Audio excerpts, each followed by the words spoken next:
Muito obrigado, Sr. Presidente. Sr. Ministro, Senhoras e Senhores Deputados, assistimos hoje, como seria de esperar, a um momento de clarificação nesta Assembleia da República.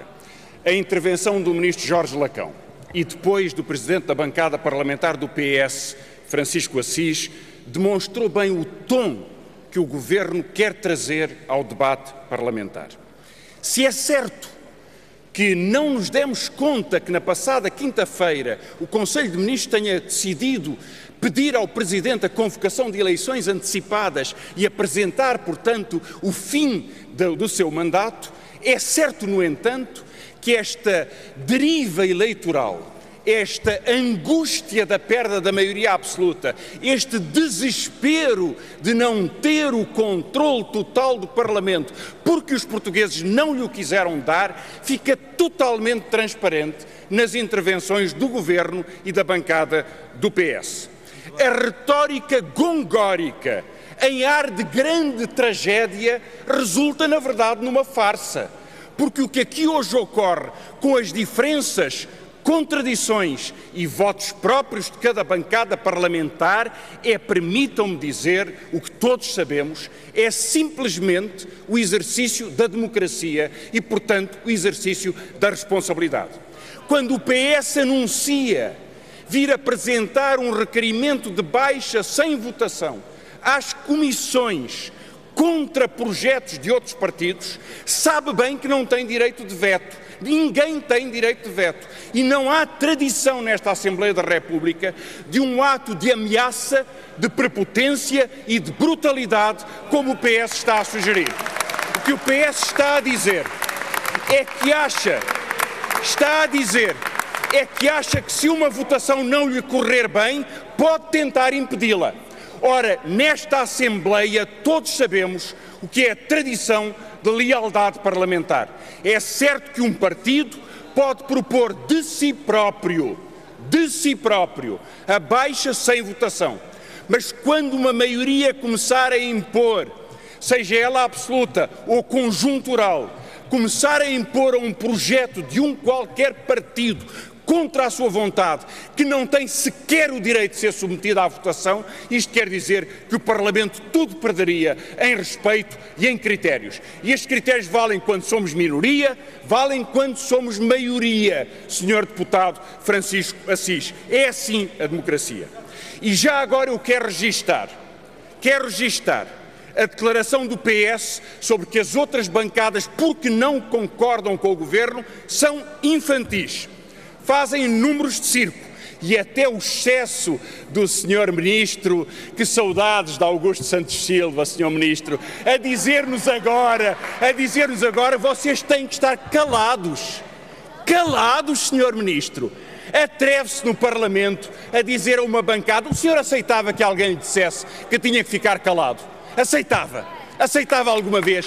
Olhe, Sr. Ministro, eu digo-lhe mais. Se alguém aqui lhe dissesse a si ou ao seu Governo que tinha que ficar calado, ouviria desta bancada um protesto. Porque aqui ninguém fica calado. Aqui diz o que se pensa e assume-se a responsabilidade pelo que se pensa. É assim que somos e é assim que temos que ser. E já agora, Sr. Ministro, vamos ao fundo das questões. Porquê é que o Governo está indignado? Porquê é que espuma com esta intensidade sobre as divergências que aqui estamos a tratar? Porquê é que incide desta forma? Porquê é que ameaça o colapso do país e do Governo? Por causa da deriva despesista. Excelente! É que aí tem razão. E eu quero reconhecer e sublinhar a razão. Não pode haver deriva despesista. O que tem que haver é resposta com critérios à crise gravíssima que é o desastre económico que estamos a viver. Eu lembro-me de um primeiro-ministro, é certo que era candidato, era antes de eleições, e eu bem sei que há alguns que não dizem depois de eleições o que dizem antes, mas dizia ele com 7% de desemprego, marca de governação falhada. E agora, com 10%, não temos nós que atender, não por despesismo, mas por critérios iminentes de intervenção pública em nome das prioridades sociais à crise que estamos a viver? Eu sei que o Governo nisso está contente.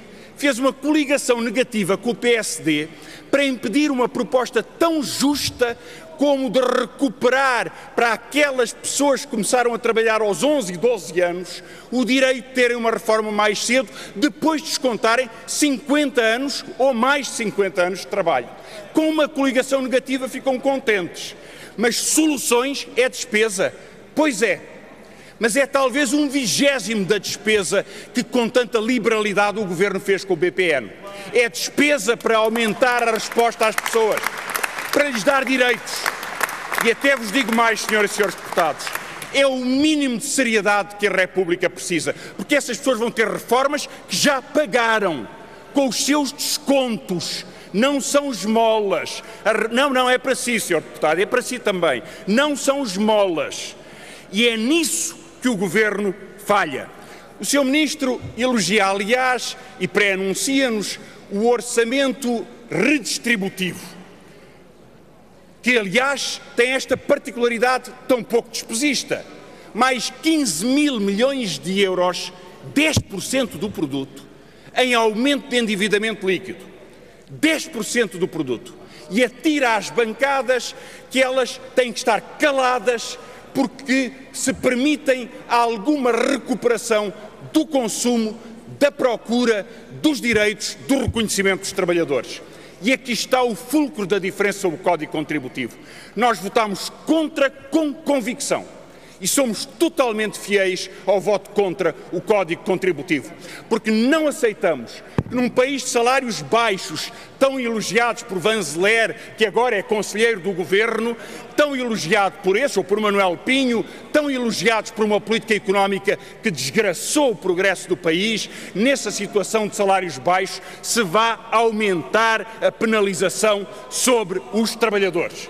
E o deputado Stress Ribeiro, que está aqui tão entusiasmado, eu também lhe vou reconhecer que tem razão, porque ele trouxe aqui a relação que todos conhecemos entre o Código Contributivo e o Código do Trabalho. É inteiramente verdade. Os senhores sempre quiseram a precariedade e é por isso que eu não vejo na vossa bancada os 6 deputados que votaram contra o Código do Trabalho. Não estão aí, pois não?